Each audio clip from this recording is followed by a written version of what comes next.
₹1,00,000 இன்வெஸ்ட்மெண்ட்டுக்கு எத்தனை ஸ்டாக் வச்சிருக்கலாம்? அது யார் வச்சிருக்கிறா? 55 60 வயசுல ரிட்டையர்மெண்ட் ஆகிருக்கிற ஒருத்தர் வச்சிருக்காருன்னா அவருக்கு வேற மாதிரி சொல்லுவேன். 25 வயசு பையனாக இருந்தால் வேற மாதிரி சொல்லுவேன். இது யாருக்கும் ஒரே மாதிரியே இருக்காதுங்க. நீங்கள் போடுற சட்டை வேறு, நான் போடுற சட்டை வேறு. என் சட்டையை நீங்கள் எடுத்து போட்டிங்கன்னா உங்களுக்கு தொலைதொலன்னு இருக்கும்.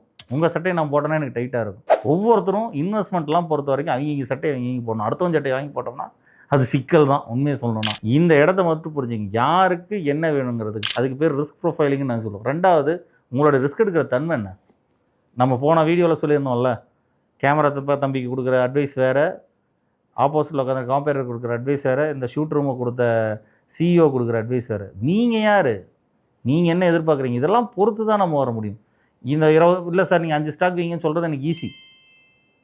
ஆனால் 55 வயசில் ரிட்டையர்மெண்ட்டில் உள்ளே போகிற ஒருத்தருக்கு போய் 5 ஸ்டாக் கொடுத்தோன்னு வச்சுங்க, நாளைக்கு மார்க்கெட் ஒரு ஃபால் வந்து ஒரு போர்ட்ஃபோலியோ 20% 30% வாலட்டைலில் போச்சுன்னு வச்சுங்க, அவர் என்ன ஆவார்? அவ்வளோதான், நம்மளை முடிச்சு விட்டீங்க போங்க.